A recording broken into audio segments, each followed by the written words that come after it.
I genuinely think he took way too much punishment, and that's, I mean, that was so severe.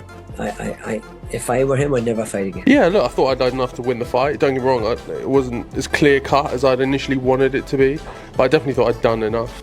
Fabio Wardley speaks with raw emotion after announcing his retirement, admitting that the setback has left him struggling both mentally and financially. Music, he explains that deep down he believed he had done enough to win the fight, which makes the result even harder to accept. Now, instead of celebrating, he finds himself facing uncertainty, frustration, and disappointment all at once. The tone of his voice reveals a fighter trying to process not only a painful loss, but also the reality of suddenly stepping away from the sport that defined his life. Sometimes in fights and stuff, it can sway the judge's opinion of where they think the fight's going and how it's going out and stuff. And there's little annoyances as well, blood going in my eye and in my mouth and stuff like that. So, thought Wardley showed his limitations and his lack of pedigree, and he was very crude with that right hand over the right hand attack. But he showed so much heart and guts and desire. He just kept going for it. He was never going to quit, was he? He was never going to turn around and fold or take a knee and quit. Fabio Wardley reflects on his journey with pride, but there is also clear exhaustion in the way he speaks after such a brutal setback. He acknowledges that everything he achieved in boxing will always remain part of his legacy, yet he admits he no longer wants to keep surviving wars like this again and again. The physical punishment, mental pressure, and emotional damage are beginning to outweigh the rewards. More than anything, this feels like a fighter finally realizing how heavy the sport has become on both his body and his mind. yeah, that's the thing, isn't it? It's great to have that part of my history now, part of my legacy, but I'm not trying to do it too many times over. Eddie Hearn gives an unusually honest reflection on Fabio Wardley and the mindset he carried into the fight before the retirement news surfaced. He praises Wardley as a loyal servant to boxing, but also reveals something worrying he noticed during fight week: a lack of confidence, energy, and belief. Music, when a promoter recognizes signs like that before a fight, it often points toward deeper issues behind the scenes. Hearn also questions whether this was the right matchup at the right time, and after everything that happened, those concerns now feel far more significant. Of him. How good of a servant has he been to boxing? He's a great guy. I just felt this week, I've been around him a lot of fight weeks, I just didn't feel any kind of confidence or buzz. And I think when I heard that this fight was getting made, I thought, that's a strange fight. Frank Warren sounds genuinely concerned while reacting to Fabio Wardley speaking about retirement, though he still tries to stay positive about his future. He carefully avoids pushing Wardley in either direction, but you can clearly sense he hopes this decision is more emotional than permanent.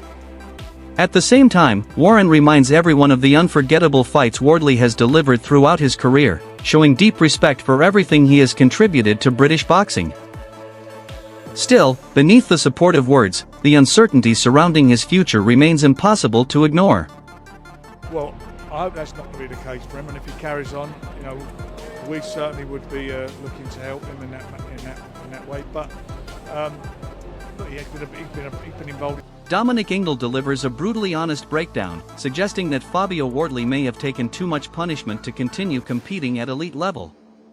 While he respects Wardley's rise and the improvements he made over time, music, he questions whether there is enough time left to fully rebuild the technical flaws that continue to expose him in dangerous moments.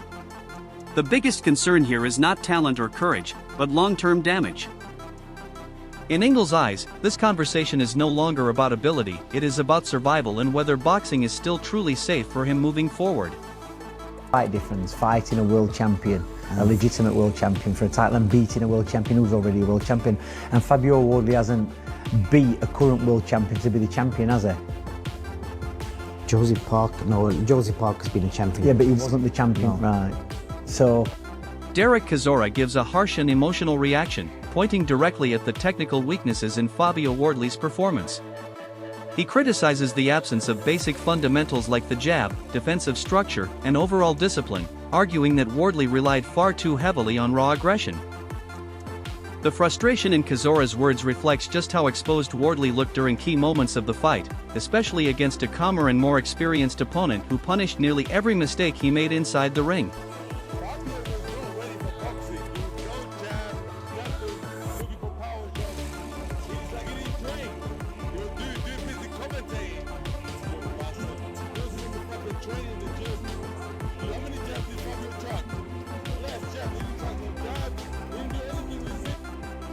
Carl Fruck breaks the fight down with a balance of respect and criticism, music, explaining that Fabio Wardley failed to fully use the boxing skills he has developed throughout his career.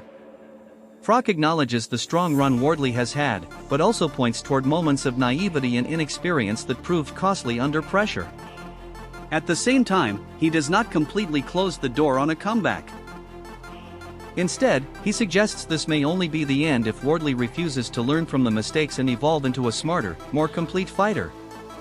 Wardley neglected all of his little bit of boxing skill, what he's learned over the white collar and through the fights that he's been involved in. I mean, he's had a fantastic career, and I don't think this is the end of Fabio Wardley at all, but he showed that he's a bit naive and a bit green. Like I said, his attacks were very crude.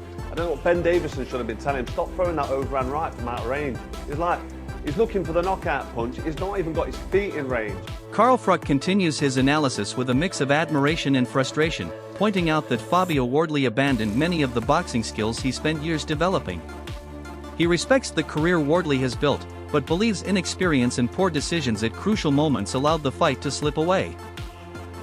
Fruck also hints that retirement may not truly be the end of the story, leaving room for a comeback if Wardley can correct the flaws, regain confidence, and return as a more disciplined and mature fighter. Fabio Wardley has got a heart as big as a bucket, and some of the punches he took last night, he may not come back from, because he was taking right hands, he was eating them so flush. It was quite brutal to watch at times. I've actually felt sorry for Fabio. Barry McGuigan does not hold back as he delivers a serious warning about Fabio Wardley's future in the sport. He repeatedly emphasizes the amount of punishment Wardley absorbed, showing just how dangerous he believes the situation has become from his perspective. This is no longer about tactics, talent, or entertainment, it is purely about safety after such a brutal war. In McGuigan's eyes, a rematch would be far too risky and could lead to lasting damage, which is why he strongly believes stepping away from boxing may be the smartest decision. Rematch, but I don't think he should fight. I genuinely don't think he should take that rematch. I think that's too dangerous. I genuinely think he took way too much punishment, and that was so severe. If I were him, I'd never fight again. Wade Plemons paints an intense and deeply worrying picture of what was happening during the fight, describing Fabio Wardley as almost completely unaware at certain moments. He highlights the severity of the punches being landed, comparing them to shots powerful enough to drop elite heavyweights like Anthony Joshua. While he praises Wardley's toughness and ability to absorb punishment, the overall tone is filled with concern about just how dangerous the fight became. More than anything, it reveals how close the situation may have come to turning into a serious medical emergency. I mean, this got to a point where Fabio is stumbling around. He's not even aware of his surroundings, it doesn't look like. The doctors are checking on him round after round. And, you know, I said Daniel had big stones to get off the canvas. Fabio Wardley's got a chin of iron because he ate some absolute nukes. Shots that put Anthony Joshua on the floor from Daniel Dubois and probably would have put a lesser man in the hospital that night. I mean, I'm sure Fabio's in the hospital now, but...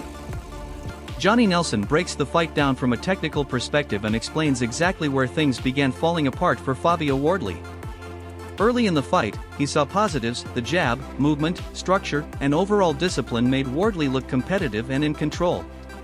But once that strategy stopped working, there was no backup plan to rely on.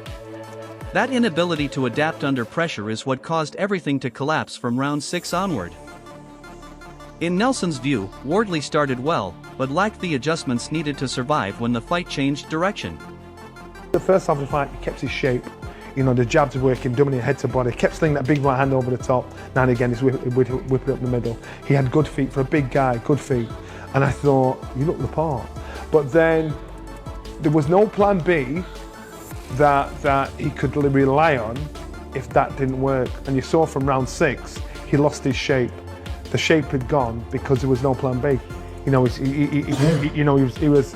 he get hit, it was like he completely turned.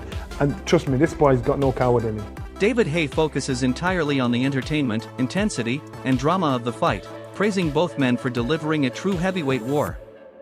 He highlights the bravery, heart, and non-stop action that kept fans engaged from the opening bell until the very end. Unlike some critics who focused on mistakes and damage, Hay believes this is exactly what heavyweight boxing is supposed to look like: violent, unpredictable, and unforgettable. In his eyes, the fight was not a collapse or breakdown, but a modern classic that gave fans excitement and emotion in every single round. I've never seen a heavyweight fight that captivating, that entertaining, round after round, backwards and forwards. The heart on these guys, the balls, the bravery. That's what you want to pay. That's what you want to. We hope every time we tune in for a heavyweight championship, you're getting that type of energy. They both could give everything they had. I could watch that 10 times over. Daniel Dubois reflects honestly on the mental side of the fight and explains how he had to overcome early nerves before finally regaining control. Music, he admits he did not feel fully settled at the beginning, but under pressure he managed to reset mentally and fight his way back into the contest.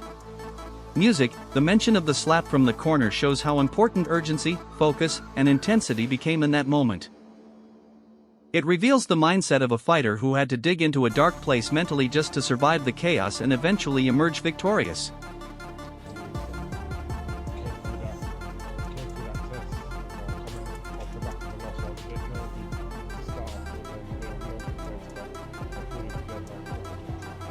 Don Charles makes a massive statement filled with pride after everything his fighter has been through. The idea that people once questioned his heart, mentality, and toughness has now completely disappeared. Becoming a two-time heavyweight champion is not only about skill, it is about surviving chaos, winning mental battles, and proving yourself under the brightest pressure imaginable. The phrase "nobody can question him again" hits hard because boxing fans are often the quickest to criticize and the slowest to forgive. Now he has forced the entire division to respect him the hard way, and the warning that there is still more to come makes this version of the fighter even more dangerous moving forward.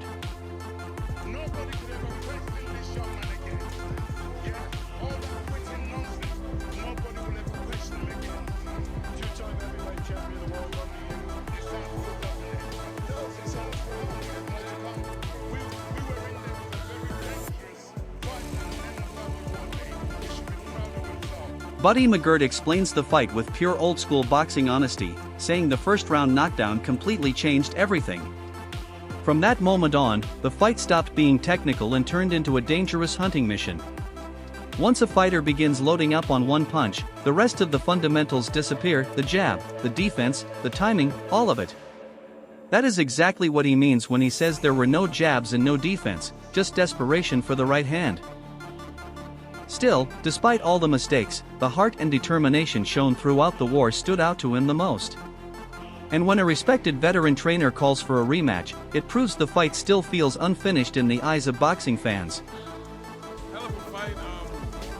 I think the worst thing that happened was that knockdown in the first round. After that, Wardley was just looking for that right hand. No jab, no defense, no left hook. Sorry, meat chicken. You know what I mean? It was a hell of a fight. He showed the heart of a champion.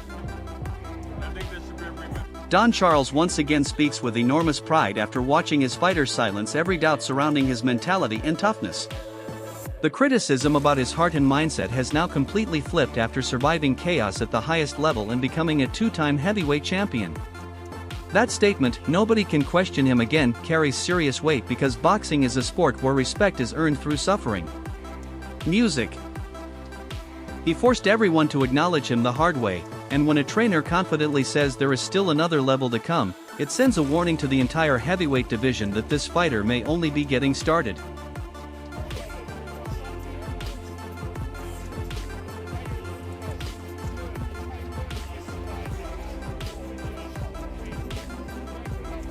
Buddy McGirt once again breaks the fight down with raw old-school honesty, explaining how the first-round knockdown completely shifted the entire momentum of the battle. After that moment, everything became emotional and reckless rather than technical. When a fighter starts chasing one perfect right hand, the fundamentals disappear: the jab, the defense, music, the timing, and the patience all fade away. Yet even with all the mistakes, the courage and determination shown inside the ring still impressed him deeply. McGirt believes the fight broke down technically, but emotionally it delivered something unforgettable. At the same time, Don Charles doubles down on the belief that nobody can question his fighter's mentality anymore after surviving pure chaos at the highest level. He says becoming a two-time heavyweight champion is about far more than skill. It is about heart, mental warfare, and earning respect through suffering. Now the division has been put on notice because, in his view, this version of the fighter is only beginning to show how dangerous he can truly become.